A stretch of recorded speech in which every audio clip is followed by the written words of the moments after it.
let's have an interesting debate.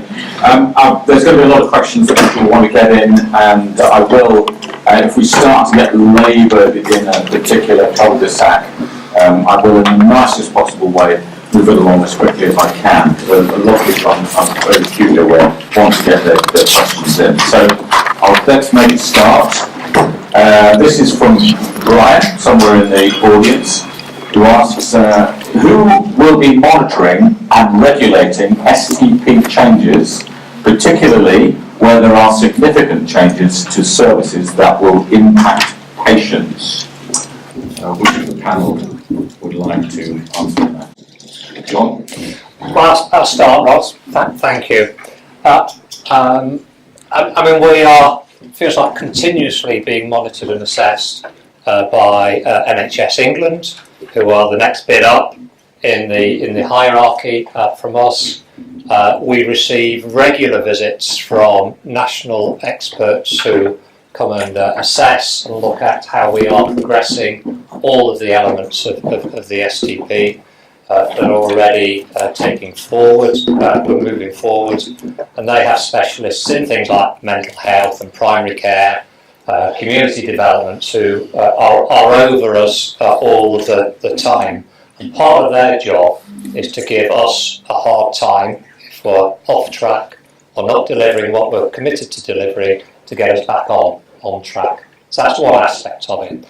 Another aspect of it is I talked earlier about the work we're doing at the moment about the future configuration of hospital services. That obviously is still work that's in progress. So there's a lot of national assessment of that work that goes on. There are various bodies that are getting involved in that. You may have heard of something called the Clinical Senate, for example, an external clinical expertise body. And NHS England also have other resources that come and assess all of that. Separate from that, all of our services, whether it's today, tomorrow, or a year or two's time, are subject to the independent quality assessment that our colleagues in the CQC take forward for us. So Karen and team might want to say a few words, but you might have noticed that I refer to that a little bit in my commentary, and CQC are currently involved in, I think, most of the trust services, one way or another, at the moment.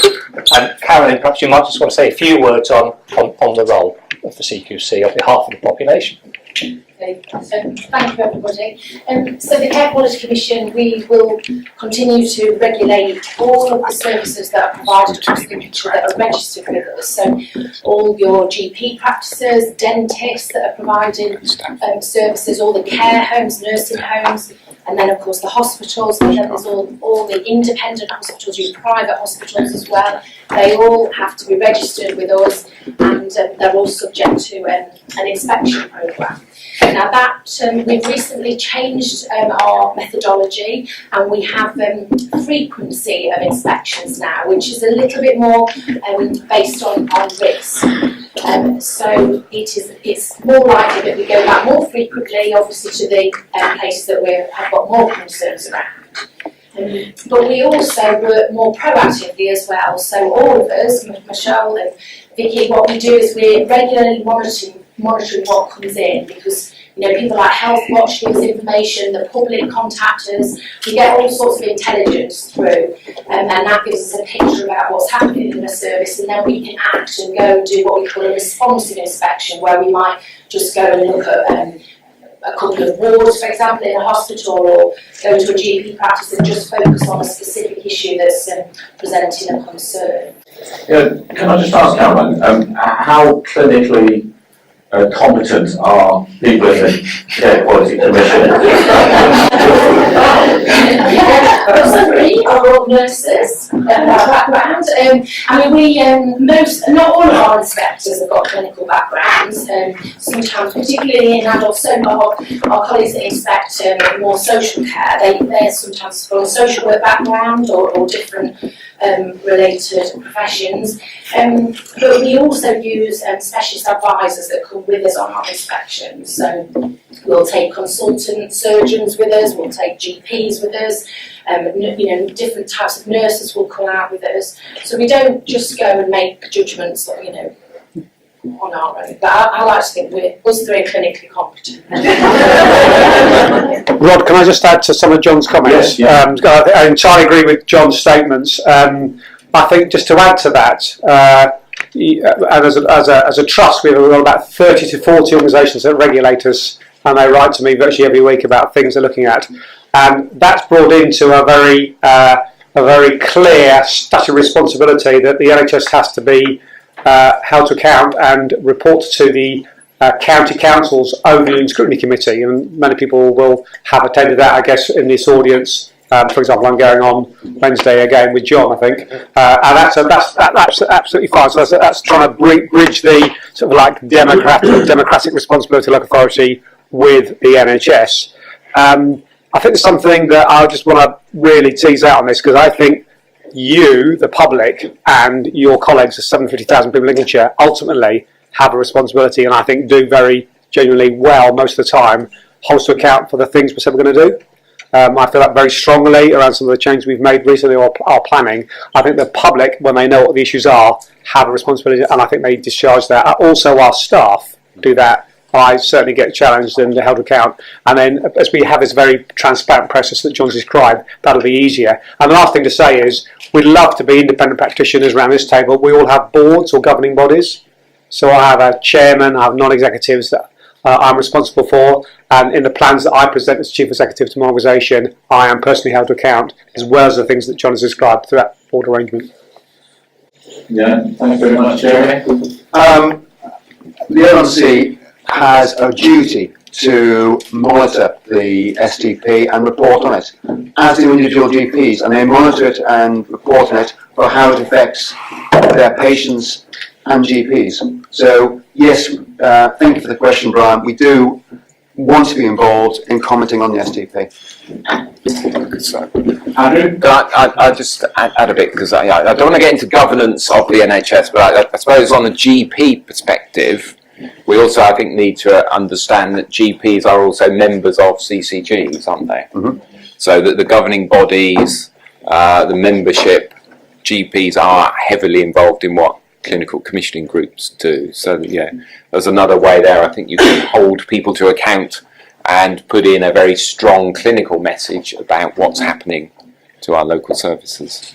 Okay, right, good. Let's move on to the next question then. This one's coming online from Bex Mezzo, who's from City of Dementia Support. How do health and social care intend to work together to benefit people living with dementia and their carers in the county, and what timeline are we talking about?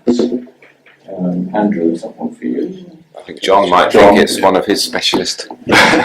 So, yeah, thanks. That's a really important question, because I think it shines a really bright light on what we mean and what we're aiming to do around integration. So at the moment,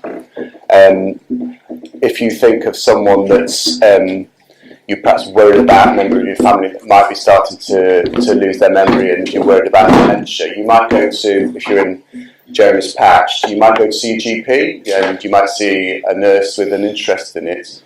They might sense that, yes, there is an issue, and you might get referred to one of our memory assessment services, where you go to a different organisation and you see a consultant, you might get a scan, but at the same time you've also got a long-term condition, so one of Andrew's team is seeing you anyway, and you need access to some social care support, so you go to someone through the local authority, and you see in at least 4 or 5 different teams with a whole range of different ways of working, and you have to tell the same story so many times.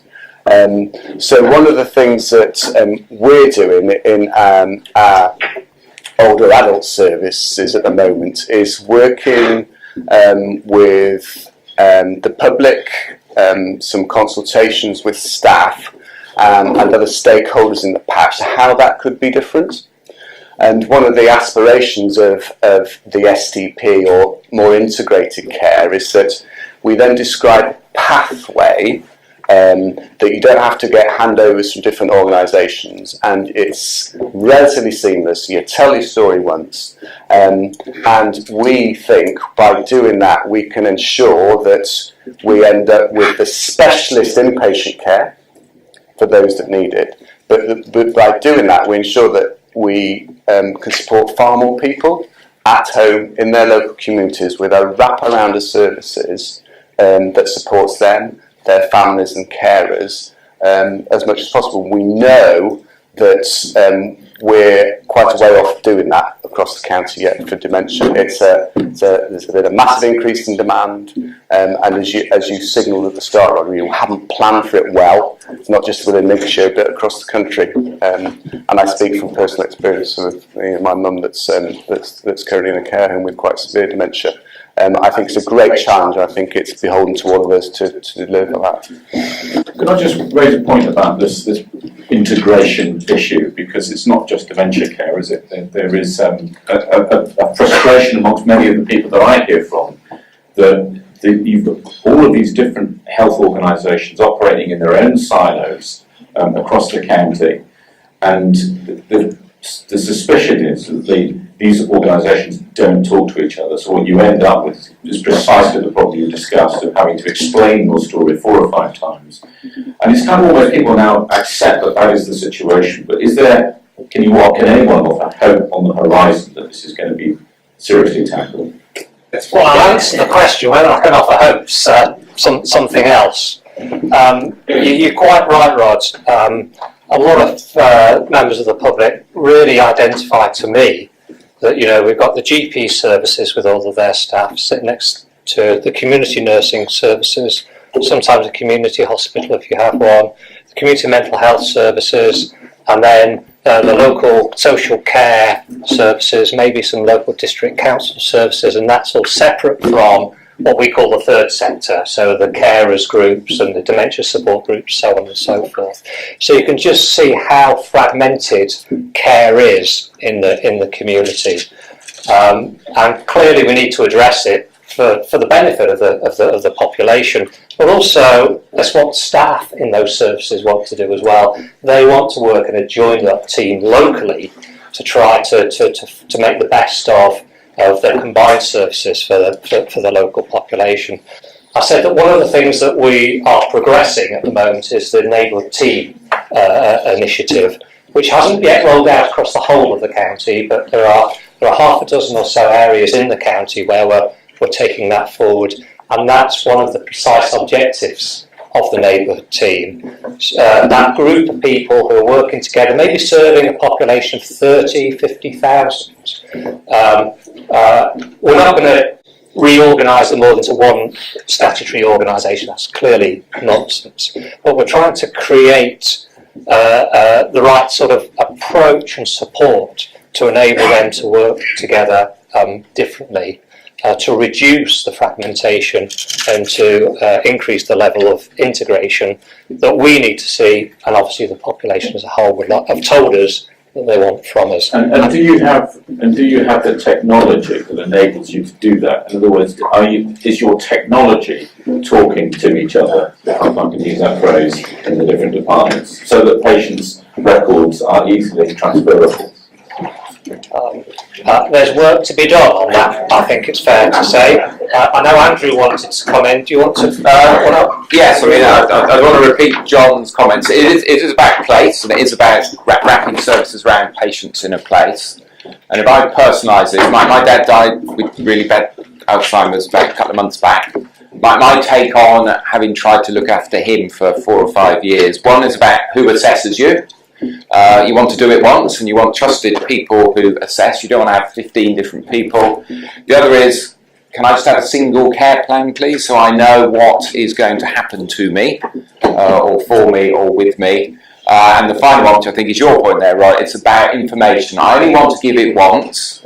I would like you to share that with other people who need to know about it, so that they can use it when they come to care for me. I don't, however, want you to share it with people like me, because I've got no right or need to look at that. But I would expect people like the good doctor on my right here to know, if he's my GP, what's happening to me. So the technology is getting better. I think a lot of people are suspicious about the NHS and what it does with information. I think people are suspicious across the whole sort of swathes of their life about what happens to information when I give it to somebody. But it's about technology, it's about systems, but it's also about our staff do actually know, when you talk to them on the front line, what they need to be doing to look after people in their own homes or close to it. And part of my job is to get out of the way, create that setup so they can get on with that.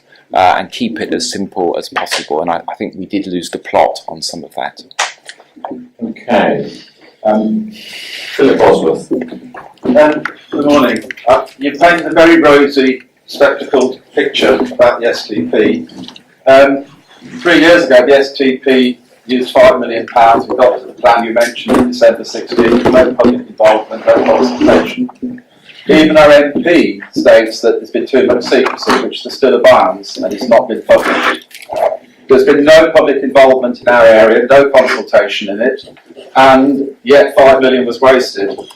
The STP is supposed to increase the neighbourhood team, the support to stop people going into hospital, that's one of its aims, and yet the neighbourhood team consists of 7 people using voluntary services without funding.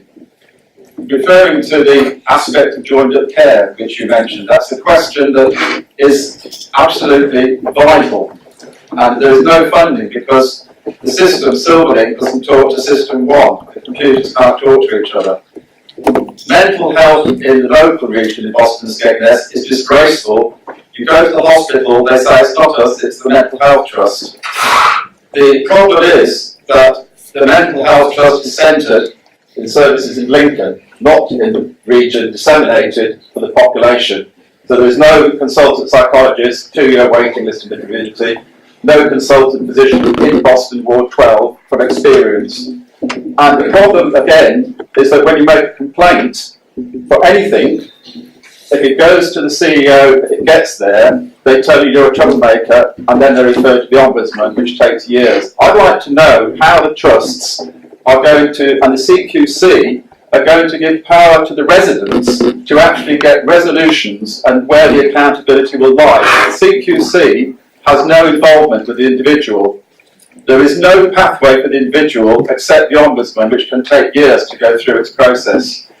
And unfortunately, the CEOs sitting here, 2 of them, are staff that do not do their jobs. Some staff are brilliant, we've met some terrific NHS staff, but I'm afraid when it comes to management and governance, as the CQC reports often show, they are sadly failing. So the question there is, when's the joined up service going to be properly joined up? So mental health in Boston, for example, when you go to the hospital, you don't get told there's one person on all night, there's no triage car locally, and if you have a manic session, that person is meant to get themselves to A&E, where there is no mental health facilities available. There's no doctor on call for mental health. They call mental health problems. Mental health is an illness like any other illness, and it's not treated that way. All right. Well, a number of points you raised there, Philip. Thank you. We'll start with mental health, John, if I may. Would you like to address some of those? Yes. Thank you. I must say I need to correct you on some of those points. So, as we've been talking about regulation, the Care Quality Commission rated our trust good and commented on our community service. So I would say overall we're good. There are areas that need improvement, but it's not disgraceful. It says management is ineffective, sorry. You use the term disgraceful, and I would claim that it's not. And the other point, particularly, I think is important to pick on, is that the absence of consultation. So we're consulting with the public. We've had one consultation, a targeted consultation with regard to our learning disability services, which is now complete and is going through the process to the scrutiny committees that Jan referred to earlier. And that's about an intensive support. Sorry, we can't hear you. Sorry, It's about Thank you. So the learning disabilities consultation, public consultation, was around developing intensive community support 24/7 in place of specialist inpatient beds, and that's complete. And the other public consultation, informal, not formal public consultation, is discussing with local people around the transformation of our older adult services. And again, the principle being that we want to create specialist inpatient services for those that really need it. But the important thing is to help people be supported and live in their own home communities, and that's, we are talking to local people about that. So I would dispute that comment. I think in terms of your comments around individual complaints cases, I don't really want to get into the detail of that. Okay, you mentioned transparency, and this is another issue that Philip raises, this issue of transparency, and you're talking about consultation. Can you explain how your consultation works? Is it open to everybody, or do you choose who comes to your consultation meetings? Yeah, and there's, I think that's a fair challenge around the fact that we might not seem open and transparent, and there are lots of technical things around what is actually formal public consultation, and we've done a formal consultation for the learning disability. The work I'm talking around for older adults is more engagement. So they're open meetings, people are invited, we advertise. How are they invited? Well, we've been put, for example, adverts in the local media and get people to come on. We appreciate that, we don't get massive attendance and we could always do better, but I think it's important to challenge the notion that that we don't at all. The other area that we're looking at quite a major, again, concentrating on mental health development in Lincoln, and that's in really early stages, and the first part is talking with local residents about what they feel. All right, does anybody else want to come back on John? Just comment on a few of the initial points you made, please.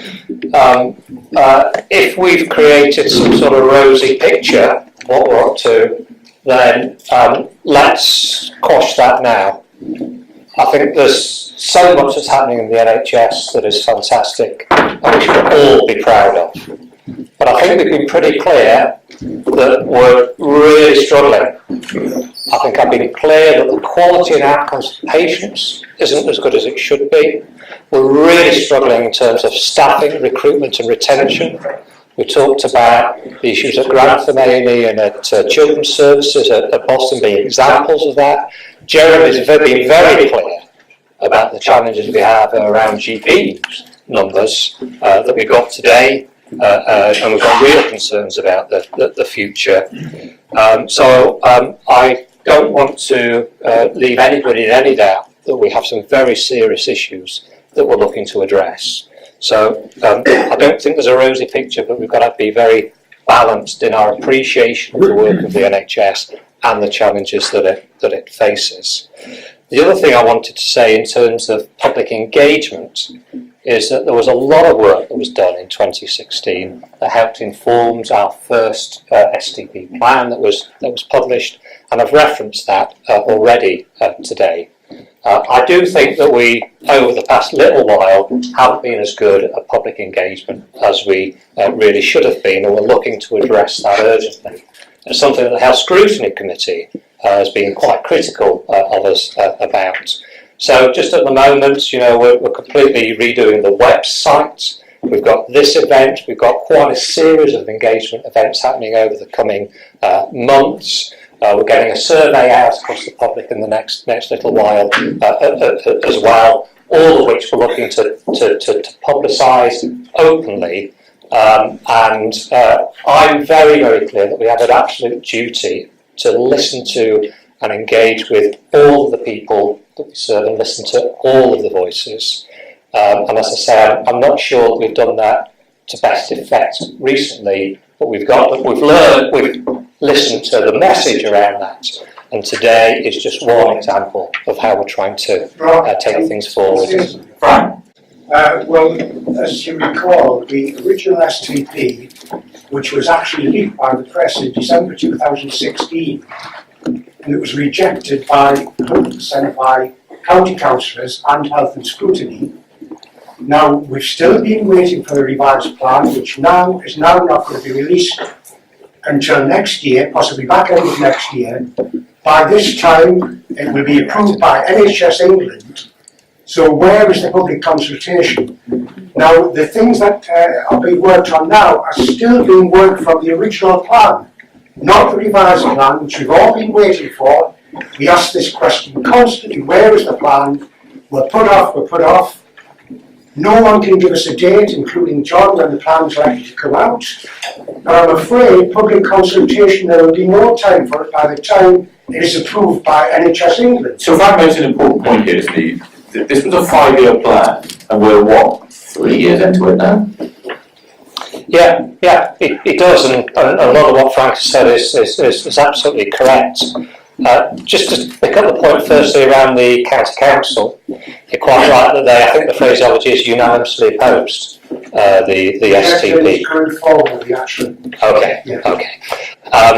But the county council, I mean, they're crucial partners for us. We've talked a lot about health and social care integration already, and our staff day in, day out on the ground have to work together to serve people across the county. In terms of what they've said, is that there are many elements of the STP that we've published, or leaked, if you like, that they're supportive of, the neighbourhood teamwork, the mental health work, so on and so forth. But they have very clearly raised concerns about the future, particularly around the hospital services. And again, the first STP plan didn't really address that fully, as I've acknowledged, and the work around that is now progressing. It is frustrating that we're still in a stage where we haven't got the totality of that sort of master plan, if you like, completed. I can only reiterate the commitments I made earlier that the work is progressing as hard as we can in-house. As soon as we've cleared the NHS England gateways and that process, we will be out for public consultation.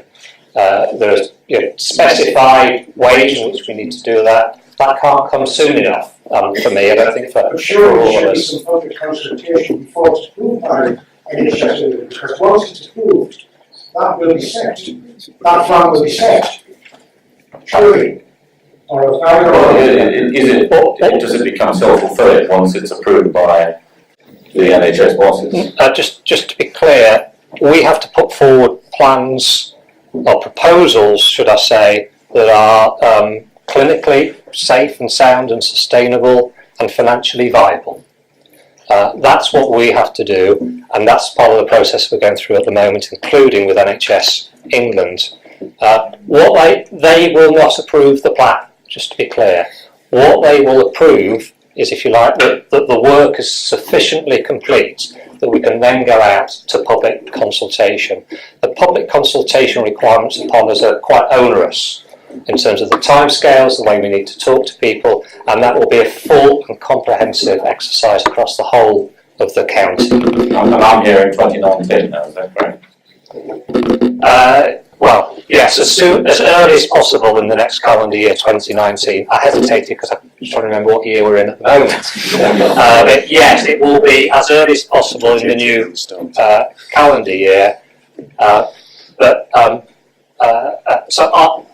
hope in the first few months, but that is not a commitment I can make at the moment. All I can commit to is we're pushing the workers through as hard as we can.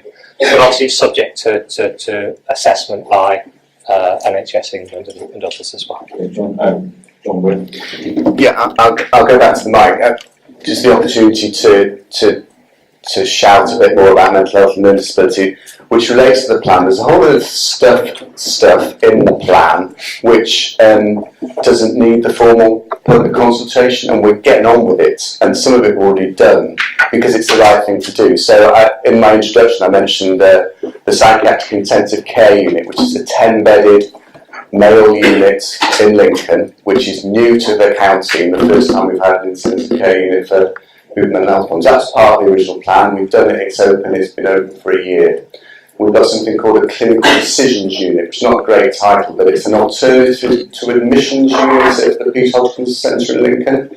And that's a facility to enable people to get a really detailed assessment so they don't need to get admitted often out of area. So those numbers are coming down. People aren't going to have to go out of county to get admitted, and 3/4 of the people that go there actually get supported at home. So just to give you some reassurance, I know it's specifically around mental health and illness, but there's lots of things within the plan that we're getting on with and we're cracking on with because it's the right thing to do. Okay, Jeremy, you wanted to? I just want to address one small issue from Ms Bosworth. I share your concern regarding psychiatry. I have a particular speciality within psychiatry, and means I attend a lot of meetings with other psychiatrists, and I'm often the youngest there. I've mentioned the problems of recruitment in general practice. Actually, in psychiatry, they're probably worse. And none of us want to be in a situation where things haven't been in place and someone gets dragged off in a section in front of their family. It's a situation you never want to see. This issue of recruitment, because we know it's critical in certain areas, GPs, hospital nurses, doctors, etc. The trouble is, the situation we're in now, it's going to take some time, isn't it, to put that right, in terms of the training mechanisms, getting people to be interested in the profession in the first place. To get these people, highly qualified people, trained up and qualified, takes years. How much longer are we going to be in the situation? Shall I have a go at this one? I was looking at it. So this is one of the really big issues that the NHS faces, not just Lincolnshire. I don't know if people have seen some of their press statements this week. Royal College of Physicians, Royal August Body, produced a report that focused on physicians that said last year less than 50% of advertised physician jobs were filled. That's nationally. So we as an NHS are facing this. So that's partly driven by the expectation of more intensive skills, but also because of the change in policy over probably a decade or more that's affecting primary care, acute care, and mental health. There's lots of vacancies across the system. So we know this in Lincolnshire, and we are not waiting for some magic to happen. So what's happening in practical terms? John's already mentioned the medical school. Now, this is not going to be a short-term fix, but who would have thought only a year ago that next year we'll open a Lincoln-based medical school? It's been talked about for decades. It was a dream, and because of the work that we have done in conjunction with the university and Nottingham, the first students will come through the doors next September. That's fantastic. People say, well, that won't have an impact for 10 years. It will, because they will need academic posts. And a lot of academics don't just want to do teaching. They want to do research, or they want to do provision. They want to be a provider of healthcare. So I think already I'm seeing in my world people starting to get interested about these posts that haven't been advertised yet. So they'll bring, I'm making this up now, somebody wants to lead in older people's care, might be a professor, and they'll say, and can I do 1 day a week at the hospital? We'll say, yes. Have you got any friends? So it's not just something. So yes, we want the medical students to stay with the postgraduate training, and then we know that where students and postgrads learn, they live, and they have families, and therefore they want to stay. We know that's a common theme. So it will have an impact, but it will have an impact in the shorter term too, by bringing in that cadre of highly specialist academics. That will also drive up the quality of care. There's no doubt that having academics teaching students, teaching postgrads, challenges the status quo. If you're there, and John's been through the system as a doc, I haven't. It drives up, it challenges the status quo. So that will have an immediate impact too. Beyond that, there's three things I think we are collectively doing, and I chair a body called the LVAB, the Lincolnshire Workforce Action Board, with James in the audience from Health Education England, and together we chair this group that is looking at this. We have 12,500 NHS staff in Lincolnshire, and that doesn't include primary care, doesn't include social care, so we're a massive group of people, and we have mapped out the demographies and so on, so we know what the attrition rates are, which are generally very low. That's the turnover rate. We are one of the better systems in the country for keeping people. So I did an induction this week and I said, the good news, you may only think you're here for 2 years, but many of you will be here 38, 40 years later on, because we have a high proportion of people who stay a long time, and I did long service awards, they do 40 years, 45 years, and even 50 years in the trust. That's a really great thing. We're looking at all of that work in terms of recruitment, and it is a very, very testing market. We know we go to international markets. The visa cap removal talked about, we'll see that what happens in the future, will be really helpful. That's been one of the pressures in the system over the last few years. But that won't be the answer. So there's two other things we need to do, and they're around what we call skill mixing. In other words, if you look at a patient pathway now in 2018, it is likely to be very different from the patient pathway of 5 or 10 years ago. The sorts of interventions that clinicians make, might be doctors, might be nurses, might be physios, speech and language therapists, scientists, radiographers, the sorts of things we are doing wouldn't have been done. So I was with a group of radiographers recently, and they're doing the work of what would have been done by a radiologist only a couple of years ago. They've got the skills, the training, support to provide those interventions, which means the radiologist can do other things. So I think we need to be really creative about looking at the patient pathway. So this is all about patient care and thinking about how do we provide the care in an integrated way that people described in a different way. And I think it's really exciting for young people, and there's been a massive push this week, hasn't there, about NHS careers. And we're way ahead of this in Lincolnshire. I don't know if you know this. We have a talent academy. It's been around a couple of years. It's supported by my colleagues here. And that talent academy is aiming at the 14 to 16-year-olds, the colleges, the schools, and working with apprenticeship programs. We are leading the way in Lincolnshire on cadet programs, apprenticeships. We've got OT and physio assistant apprenticeship programs leading the way nationally, because we know if we can be first in the queue, we'll attract those sorts of people. We were first in the queue in Lincolnshire, myself and John, I'm not sure it's Andrew as well, but I'm sure you want to be in the queue around nursing associates, this new grade of, you've got some as well, apologies, nursing associates that will come on stream next January, and these are a different grade of nurses that can provide care, because it's much more technological that couldn't be provided a while ago. On our wards, we have pharmacy technicians who are much better about managing medicines than some of our other clinicians, and so on and so forth. So that whole approach about creativity, provide a vibrant career, we know it's a great career, but also providing better pathways of care. Okay, thank you very much. Andrew, I really want to put in on and this business of the practitioners, we're seeing this in doctor surgeries now, aren't we? Of these practitioner nurses or nurse practitioners, nurse practitioners, well, you'll see it all over the services. So we have advanced nurse practitioners who do stuff over the telephone. They do it in person. You know, they are able to treat a lot of, for example, the urgent care service needs that patients have got, and they're able to do a lot of other longer term conditions. But I just want to pick up on the workforce bit, because I think one of the bits we have to recognise is that people have a choice. So, our students these days have a choice about what they want to do with their lives and where they want to do it.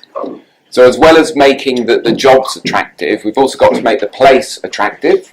So I spend my time, and I know Jan and our other colleagues do, about how do we attract people, if they're not already resident in Lincolnshire, to come to this part of the world. And it's not always the first choice for people to come to Lincolnshire. And then, once we manage to get them to the county, how do we make ourselves good employers so that they join us, they grow with us, and we're able to keep them? And that's about how we run our organisations, it's about the culture, it's about the working conditions, it's about education, career development, but it is also about housing, leisure. So I think there's a collective responsibility of Lincolnshire as a place. How are we going to attract people to this part of the world? And I have to say, I've only lived here 3 years. It wasn't somewhere I'd been to. And when you go out and talk to other people, it is not a place everyone is aware of. Once they're here, it's great, but it's just trying to attract people to this part of the country. I just want to come back to our audience. A gentleman next to Philip, you wanted to make a point. Thank you, Rob. Brian Rush, and I'm SOS Boston Programme. And the observation I want to make is to you gentlemen down there, I hear what you're saying, in fact, the last figure is quite right. I feel worried about the commercial infrastructure of here. But my reason for being here today is about the Pilgrim Hospital. It's about, I'm being a bit parochial, maybe you may think, but that's very important to us in Boston. And we're very concerned about your plans for the future of it, which I have to say are not rosy, according to what we hear. So I want to ask you, why has it taken so long to get ULHT to admit that the scale of bullying, which is one of the factors in all of this recruitment issue, that exists in the medical organisations? We wrote to NHS Guardian and then informed you, board, that we had done so at the public meeting on May the 10th and June the 14th. What is also interesting was that it was not until 30th of June board meeting that ULHT admitted that bullying was in fact at a higher level than most other areas. That is damning. I think this explains why you have spent £30 million of public money on agency staff. It also explains why you cannot recruit nurses and doctors. That shows the outcome of the Section 31 served by the CQC on ULH dropped beds in the Pilgrim from 19 beds to 8. You're talking about the children's department? The children's ward. Yeah. I am saying okay. I'll come to it eventually. Yeah. What's the question? The question is, why is it taking so long for you to address the problems of Pilgrim? And why are we feeling as though we're a sort of an addition rather than a part of? Yeah. Yeah, I think this is certainly mine. I don't think we are. I think there is this suspicion. I understand this. There's a sort of a conspiracy theory approach that we're somehow removing services, and I hear all the time about we're slashing service to Pilgrim. I don't know what they are. Bullying. No, but you're talking about services, and I recognise that. I understand the worry about the future, but I'll tell you now, and I've told people, Mr. Waddles and others, that we think all of our sites have strong, rosy futures. The services will be different. They are different now to where 10 years ago, and in 10 years' time they will be different, because that's the nature of technology. Pilgrim's built for a reason. It provides largely great care. The CQC report showed that in the space of 1 year, the services, particularly around the medical care, has been transformed. So we have passionate staff who are working very hard, and we want to build on that. In terms of the specific on bullying, what I think you're referring to is our staff survey scores last year compared to national average were high. Recognise that. So I'll tell you now, and we had this conversation after a question at the board, we will not tolerate victimisation or intimidation or bullying of any of our staff members. We produced a staff charter, which is very clearly stated around our values. We hold people to account. We will take action. And I think we've got lots of examples of where our staff have seen a shift. In the latest CQC report, which was done and Carolyn's here, you can talk about it, maybe ask Carolyn rather than me. They came between February and April of this year. They recognise the shift in cultural organisation, and that's really heartening. I tell you now, we have more work to be done. We need to make sure our staff are very confident about raising concerns. We need to give them the trust and confidence they can come to us and we will deal with it. That's happening more and more. We will absolutely not tolerate any sort of intimidation. I would lastly say that I do not necessarily see the complete link. There is a connection between the inability to recruit staff in the toughest NHS workforce market and the challenges that some of our services have faced about service delivery. We have, as you rightly expect, we've spent £30 million on agency because we are investing in quality of care, because the choice is, let's be frank, the choice is if we don't spend that sort of money on temporary staff, we have to close the service. There is no choice. I would rather spend that money. That's one of the reasons why we have a deficit, because we believe in local services and quality of care. I recognise that, and in some parts I agree. But what I'm saying to you is, if that is an issue, then we need to address it, because as you've just told us all, it's hard enough to recruit staff without people telling them they can't speak, they can't open their mouths. Those people need to feel comfortable in their jobs, and they need to feel free to speak. Absolutely, agree with that. Okay, We agree. all would. I want to switch to, I suspect, Grantham. Jodie, fighting for Grantham Hospital. Yeah, obviously, I'm going to champion Grantham. Many years ago, we lost our emergency paediatrics and maternity services. So we've already had the expense of having to travel and the emotional impact of having to travel further for those sorts of services already anyway. So when we lost our A&E overnight in August 2016, the initial closure was because there was lack of staff at Lincoln and Boston. Now we know Grantham has never had a problem with CQC inspections or with recruitment or retention. So my issue is, why is it that Grantham and district residents are always the ones that lose out on the services? It shouldn't be about what numbers come through the hospital. We all pay the same into our NHS system. We should all have the same access to the same sorts of healthcare. We should be able to go locally to our A&E at any time of day and have our needs met. Whether we need to be admitted or not, that should be everybody's right in Lincolnshire, and it isn't for Grantham. Now, do I go to John for an overview on this, or do you want to take it up, Jan? Both probably. Yeah, John, let's hear from you, John. Because you're the commissioners, aren't you? You're the people who commission services. Yeah, we do. What say do you have in those sort of decisions? In terms of the A&E situation, well, clearly we're kind of partners in that with ULHT. I mean, that was 18 months or so, if not longer now, Jodie, since that decision. It was with a very heavy heart that we supported ULHT in making that really quite difficult decision. I think it was very well sort of publicised at the time. Some of the issues in terms of the totality of the A&E service that are out there for the whole of the population were very problematic, and they continue to be extremely problematic today. It wasn't at Grantham though, was it? No, it wasn't, and that again has been well acknowledged. But we have responsibilities, don't we, to the whole of the 750,000 people. But why should, I'm sorry, I'm going to jump in here. Why should Grantham residents pay a penalty for that? Mm-hmm. Why should they suffer? So if I can answer this one, and I think Jane knows the answer to this, this is about a balance of risk. So as John's pointed out, we have a responsibility as a provider to provide our care across our geographical area and across a range of services, and it was simply a judgment about the balance of risk, where there was, for example, 10 or 11 patients coming at night, between early evening and the morning, 10 or 11 on average every night, with a fully staffed A&E. And the Grantham team were dealing with that volume overnight. Lincoln deals with, at the moment, I think our peak is 260 patients a day, compared to 10, 11 at night at Grantham. And Boston has increased its level of attendances to something like, Mark will correct me, occasionally peaks 200, not uncommon to have 180 a day.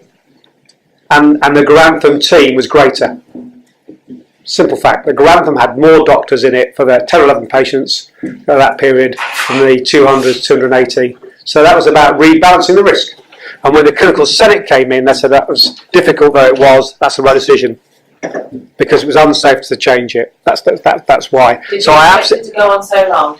No, we didn't. Absolutely not.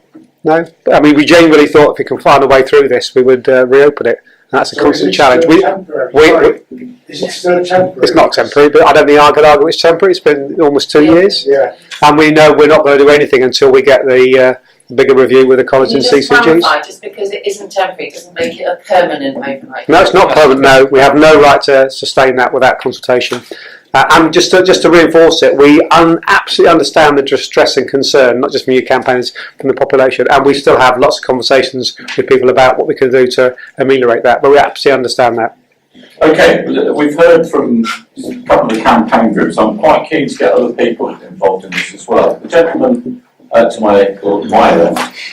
CJ from the Brewin Metro Chart. Over here. My concern of all of this is that clearly the STP has got some ambition. Quite a few of the chief execs have painted quite a rosy picture about their own services. But this STP is telling us that we should have a different style of health service in Lincolnshire by 2021. That suggests you should have achieved 75% of it by now. Question for you.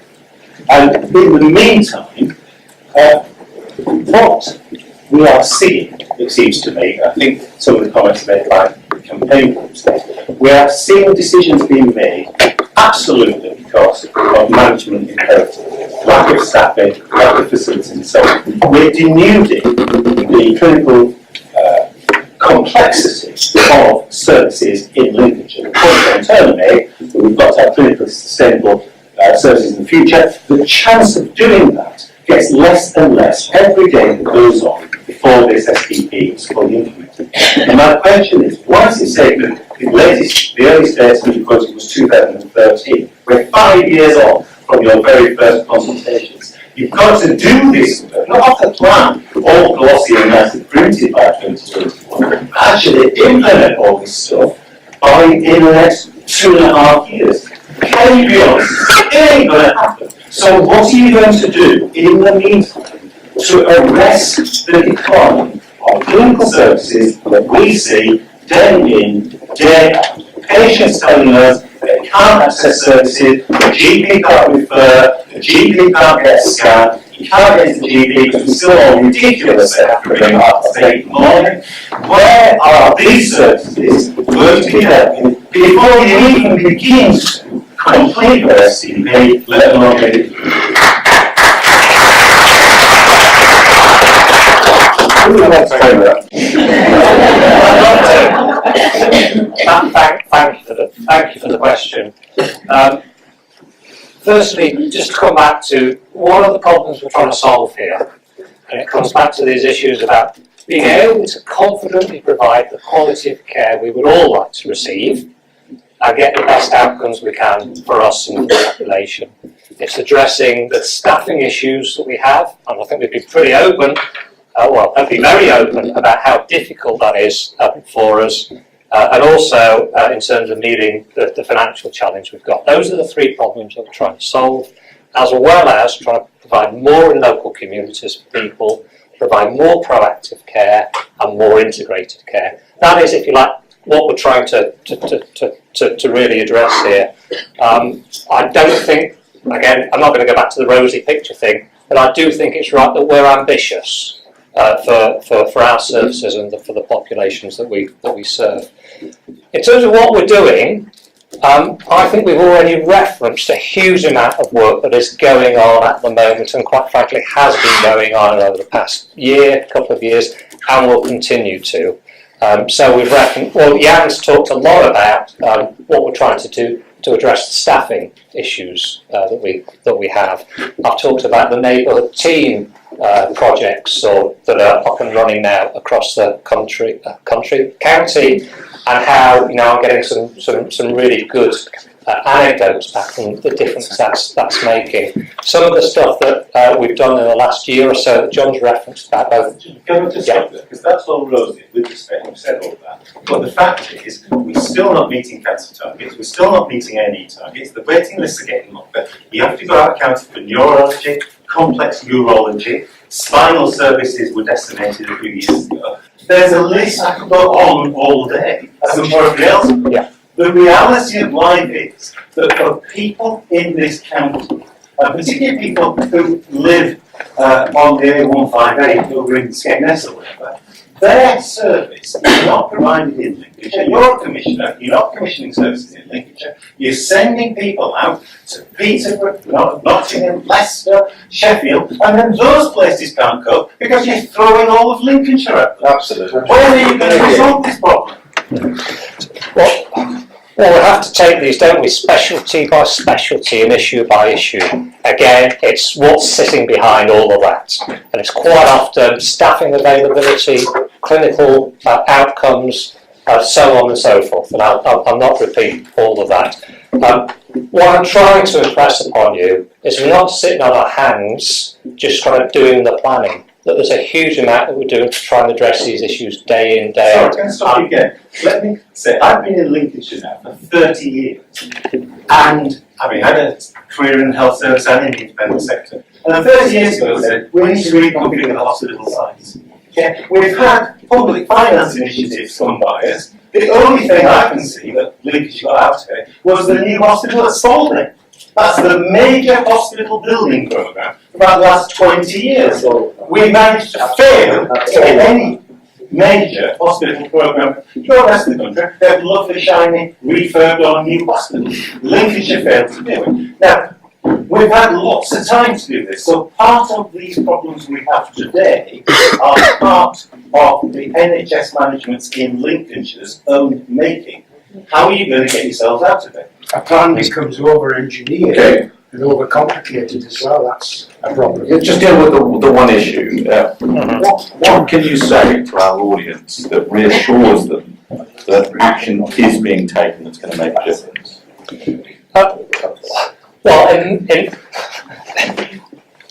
I've referenced, for example, earlier the state of the capital estates across the county. I think you might be familiar with some of the issues that Jan and his team had about the quality of the estate at Grantham, Pilgrim and Lincoln. You're quite right. That is evidence of the lack of investment in the fabric of our buildings as well as our technology in the past. The planning that we're doing is looking to seek to address that in the best way that we can. So again, when the plan comes forward, you'll see how it's seeking to address all of those points. But I accept a lot of what you're saying is it's because we haven't had a proper strategic plan for the future, whether that's the future of the totality of our services for the population, for the estate, for the IM&T, for the workforce in the past, that we're in the situation that we're in. And I must say, I think there's a lot of truth in that. All we can do today is acknowledge that we are where we are and seek our best efforts to move things forward. And just simply wouldn't want to lose. There's a lot of great work trying to address the issues happening day in, day out. I'm not wishing to point the finger at individuals, but who is responsible for allowing our services not to be adequately represented in the past? I mean, is this a collective responsibility, or is it politicians? I mean, where does the blame lie? It's probably an unfair question, but people want to know. Well, we have a question about that. Can we just get an answer to this one first? Well, I think we all have to take collective responsibility at this table. It's us, isn't it? We are the people that are custodians of the provision of care services in Lincolnshire, and it's hard. And Jan mentioned I'm a doctor. I still practice. I work for the Grantham Community Mental Health Team. My wife's a GP. I could very easily put another hat on and go and sit on that side of the audience. It's really difficult, and that's not an excuse, but the national funding for the NHS, that there's massive challenges on it. The demands in terms of that people living longer, you referenced at the start with multiple what are called long-term conditions. The services that we have at the moment aren't designed to deal with the modern population ailments, and it's beholden to us to do this change to get it in the right position that it can. Yes. Can I just make one point on that? You know, you say about systems. You've got a system within the NHS where we self-medicate. I've got Parkinson's. And yet you can't change areas and take that with you to order the tablets. You have to go to the doctors, get a letter from the doctor to actually change on that system. And yet it's a computerised system. If you can't get that right, then we're wasting our time with all the rest. Because that's simple. And the same as self-medicating. We should be, if we've got our brain up here, we should be allowed to go in hospital and self-medicate. Just wasting everybody's time. So we'll get back to this business about accountability. Jan, you were going to say. Yeah, I was. So, as a sort of jobbing chief exec, I look forward, not back. So I absolutely understand Steve's point about what happened and why was a trust formed in 2000. What was the whole purpose behind that? I'm not really interested. I am where I am. We know that rural counties are far harder to provide care in than urban settings. That balance of accessibility and safety is at the nub of what we're trying to do.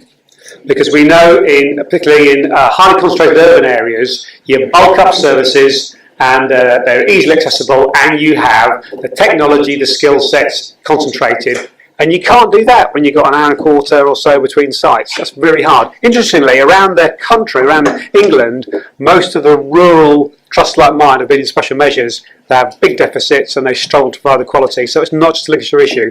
I'm also not interested in that. Our job is to take it forward. I don't think I'm presenting a rosy picture. I think John started off by saying the system's broken. So the trust is still in special measures for finance and quality. So the question is, what are we going to do about it? And the answer is we have to find a way to provide safe services that are as accessible as possible, but are safe. We always use the Heart Centre, just a second on that, because the Heart Centre is our shining star.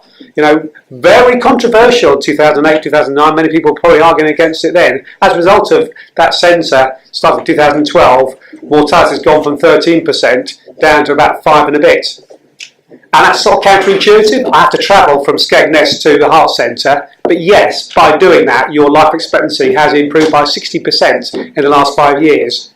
And we collectively, you and all colleagues, need to help us manage that. So I think it is our accountability, but it's also a tough place we have to be with our regulators, because we are very heavily regulated, but we need your support. And I think part of openness and transparency is having sensible debate, I might say, as we're having here, to understand the complexities. So the challenge I would ask you is, what's Bromhead's been role to support us in that process? I don't know, it's probably been a lot, but I think everyone's got a part to play. Well, let me ask you another question. When you go to your high-level meetings with your bosses in the NHS, do you bang the table enough and say, for goodness sake, have you seen the problems we're having to manage? Absolutely. We need help here. Yeah.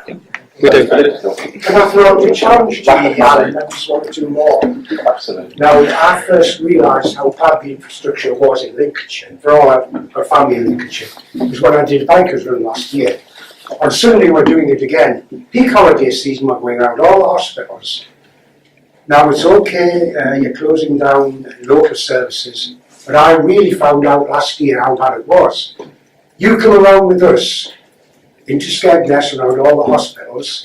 It's 100 or so miles journey, and it's absolutely terrible. The roads, how slow it is. In fact, I'm always worried when I'm driving around on this system that I don't need care myself, because I could be dead without an air ambulance. Yeah, well, you actually raised a question here which has been raised by somebody else. I'm going to come to that in just a moment. Tracy, you wanted to comment? I think when you were talking about needing to travel, I think that's a really important point. That we have to be clearer with people across Lincolnshire about what services we can provide within county. Without healthcare becomes more specialised, when you talk about spinal surgery, for instance, it isn't appropriate for us to provide that in district hospital settings. There's been a lot of changes in some of the specialties, and now more and more we're looking at what is appropriate to provide within a district hospital setting versus what's appropriate to provide in a tertiary centre. And whilst understanding that, we do then need to understand the impact it has on patients and their families about having to travel, because whilst from a medical perspective, and John talked a lot about quality and outcomes, you can see vastly better outcomes for certain types of procedures when they're being delivered in a tertiary setting, but also then we have to understand how do we make sure that we are transporting patients to that setting and supporting them whilst they're there. And I think that's the balance that we currently don't get quite right, and we have to do more work on. But I think it's important to understand that there are some services we shouldn't provide in Lincolnshire, and it's absolutely right that they're being provided in Nottingham or Leicester, where they have a much greater concentration of skills and competencies. But John, about life and death, Yeah, but also we're talking about getting people to appointments, aren't we? People who haven't got the means to transport themselves from Skegness or Mablethorpe, wherever it is in Lincolnshire, to a specialist spinal unit in Sheffield, or what's the place near Mansfield? I never remember the name of the place. So I want to move on to transport, because we know that there have been issues with Thames Ambulance, with in terms of the quality of their service, which is the non-emergency transport. And Paul Rhodes asked the question, what conversations are happening to change the transport infrastructure of Lincolnshire? People's response to service change will be different if access was made easier. Who's going to take that?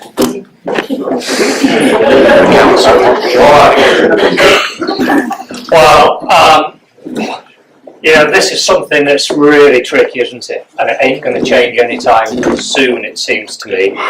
I've been at the public meetings in Boston recently. I've also been out to Skegness just the other week. Again, second meeting. Tracy and I went out and met the Skegness Hospital Watch group there. And all of the points around transport that people make are so evident to you when you travel around the county. The poor road infrastructure, the sometimes non-existent public transport system, especially in the evenings. Just how much time it takes, especially towards the East Coast at this time of the year. So we absolutely sort of acknowledge all of those problems, and it's something that we regularly sort of discuss with our political masters as well, and with the county council as you would expect. But the point I think Tracy's trying to make is that we have to get the balance right, where however long it takes you to travel somewhere, you would prefer to come out of that service in as healthy a state as it is possible, and sometimes and fully recovered, and that service sometimes is a long distance apart. So one of the things that I think is incumbent upon us is to work with our partners around what the right sort of transport solutions might be. You mentioned earlier the air ambulance. There are lots of other things I think we need to open our minds to in terms of different ways in which we can support patients and their families to get to the best care that's available for them, even if it is some distance away. But that's a balance we'll have to work through openly with everybody. Because if you're talking about in the STP centralising certain key services, one would hope that you would have thought through the implications for people in areas like Maplethorpe, I'm just picking these areas at random, who are going to potentially lose these services locally, who then will have to access these more centralised services. One would hope that that's being taken into consideration. Obviously that's a key part of the planning, and it's a key part of the points that we continuously make and lobby for up the line. The other thing I'd just like to draw you back to is that for most people, most of the time, the NHS is in their local communities, particularly their local GP practice. What people consistently have said to us is, if it can be done locally, please do it. And we know that we're not, there's much more we need to do on that front as well. So there's a bit of kind of almost two-way traffic, isn't there? Some of the stuff is better done locally. You don't even need to go into Grantham or Lincoln or Pilgrim for. You can have it done in and around your local community. And there may be more specialist things that go the other way in terms of... When I talk about emergencies, I mean, take last year, one of the campaign groups became very ill on the journey. Now, I was going to take this person back to Grantham, but I knew the condition was so serious. I took her to the local hospital. Now without that service, as I say, it was a dangerous situation to be in because of the time factor getting back through all the traffic. And also the protocols for the particular hospital. I mean, So let's be clear, we are not responsible for roads or broadband or public transport, right? Just be clear. So we can hope for all that. So what's within our gift? So I think technology is a potential way forward. There's a great report that's issued by NHS, I think it's HE actually, Health Education England, called the Topple Report, which is about how if you use all the artificial intelligence, all the robotics and all the technology, telecare and so on, you can actually take out most of the activity in a district general hospital now, today.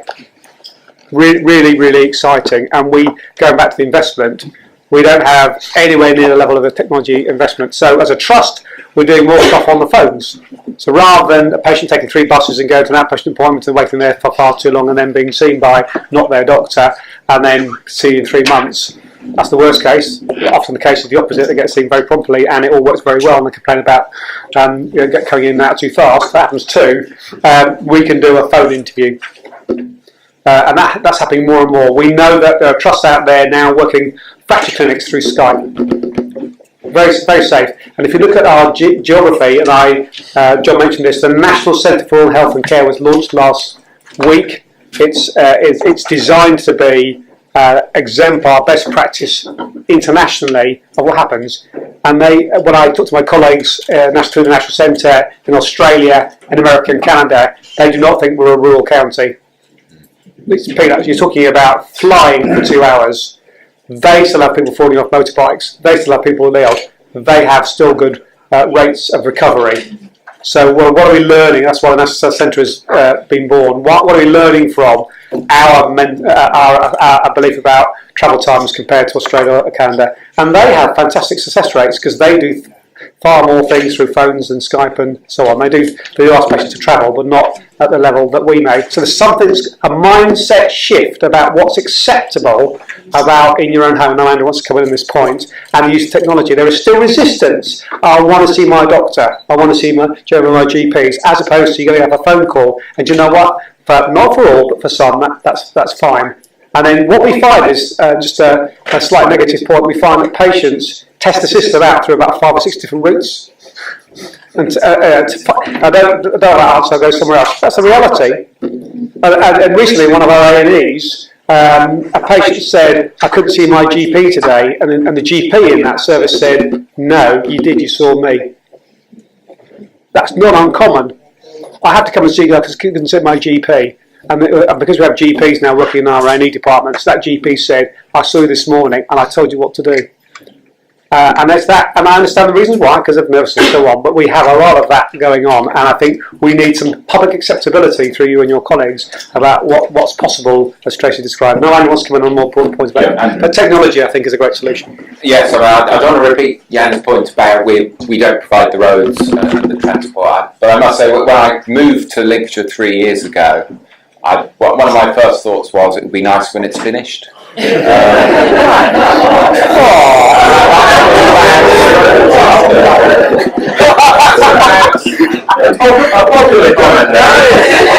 a really important point about everything cannot be laid at the NHS's door for what happens in the rest of our county. And we've all rejoiced about the extra money the NHS has got. That means somebody somewhere else is going to get less. And our fear is some of the things that we might want to rely on, like transport, like social care, like other things, will not be available to answer some of the points that were being made. But to pick up some of Jan's other points, I was an ambulance chief exec for a while, and the focus is about hear and treat, see and treat, or see, treat and convey. And historically it was all about scoop and run. You find a patient, put them in the back of a wagon and take them somewhere. That's so old-fashioned now. It's about what can we do with technology, what can we do over the telephone, what can we do over Skype or other technology. It's also about the skill set of people that you send out, so it's about how quickly you get to them, and what kit you've then got in the back of the wagon to keep them safe and sound wherever you then need to take them. And I suppose I would say this, wouldn't I? I know we've had questions about capital and we've had questions about building. Increasingly, we need to put our investment into care close to home so that we can treat people in the normality of their life, which is the place that they live, and the bed that they occupy at night, which is their own bed.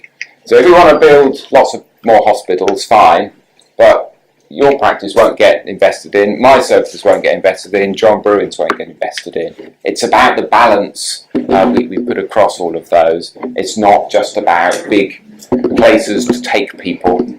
I'll just with Jeremy on this issue of technology. I mean, I think a lot of people would think, you know what, it would be nice to be able to phone my doctor and have a conversation with him, rather than having to trek 20 miles or whatever it is these days to go and see, wait in a GP waiting. I mean, we've talked about different health systems, and actually, health systems are developing all the time, and new things are occurring. Yes, telephone consultations do go on. I'm afraid it starts to be someone there to answer the phone, so there is a problem with recruitment.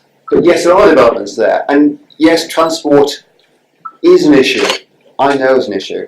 I know Lincolnshire, and I went to I'm going to go to a meeting in Lincolnshire, and I was presenting on the health system in Lincolnshire with other people from other areas. And when it said, "Oh yes," and there's no motorways within Lincolnshire, there's all a gasp from the other people outside the county. And last night I went to a birthday party for the NHS, which was held in my practice. And part of the birthday party was to celebrate the opening of an extension we had done. This extension was to included new theatre, which allows us to provide extra services, hernias, orthopaedic procedures in the practice. And that's what we need to invest more in. All these areas, because that is what patients want. Okay, it's got to be safe. No doubt about that. We have to make sure we're giving at least as good a service as expecting already. But it's possible. But that was possible because we had extra funding for NHS England, allows us to do that, and there's funding there to do it. That needs to be there. But whether it's technology, whether it's actually hands-on, make sure, yes, we can do it, we want to do it, but we need to make sure things set up to allow us to do it. Is there a sense that if there even a discussion about people's, I don't want to say the word self-medicating, people able to take more control of their own treatment? I'm self-obsessed and self-absorbed, so I have all sorts of devices that I can take my own blood pressure and ECGs and all sorts. I'm not suggesting for a minute that anybody in our audience would be that self-absorbed, but if we were willing to take that level of responsibility for our own care, are you ready to move in and accept that and work with us? But primary care has always been a partnership. It's always been a partnership between patients and their care providers. So yes, it is something there. And whether it's patients doing that, patients coming in with, well, I've read this on the internet and this is quite good. Well, actually, yeah, I'll look at it. There is this thing that it has to be, because if there isn't, you won't come back and see me, because I don't trust what you've come in with. And the help, and what you think is good. Sometimes people come in and say, "Actually, I'm sorry, that's not appropriate for whatever reason." But that's how you put that across. Right. Andrew. Another anecdote about my 3 years in Lincolnshire. Yet to go anywhere near a GP. I think I'm registered with one.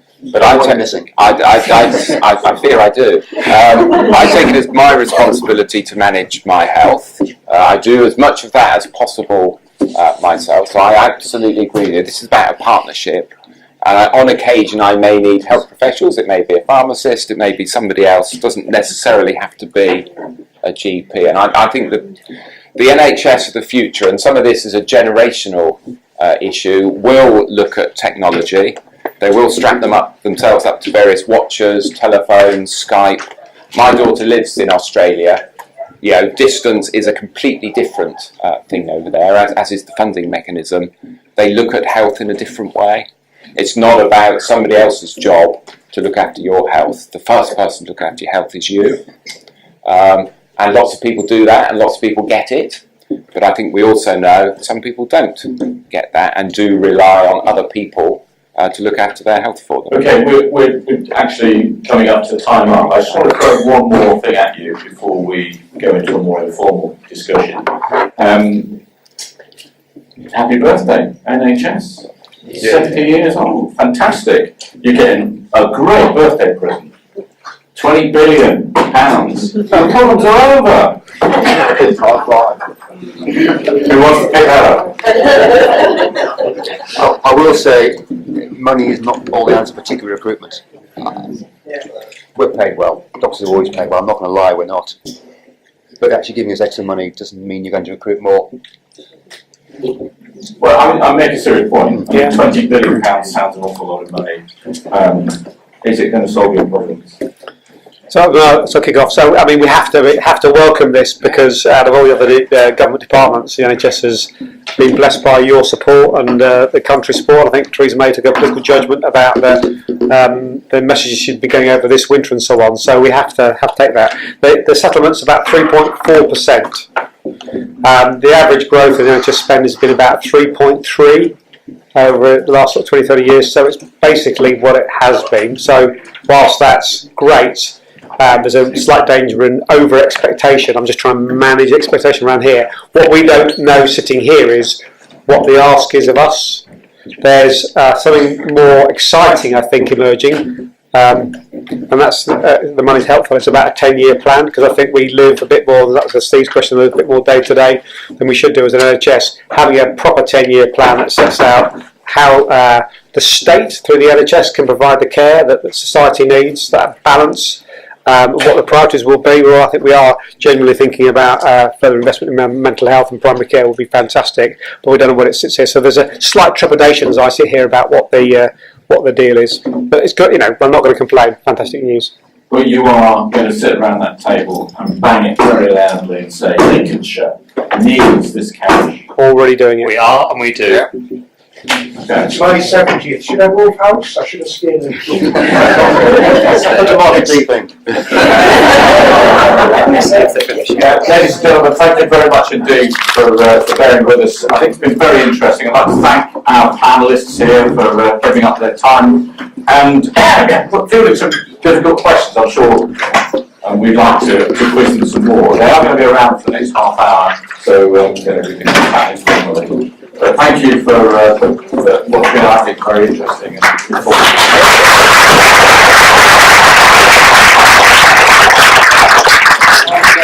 On behalf of Healthwatch Lincolnshire, I first want to get to thank Rob for organising an excellent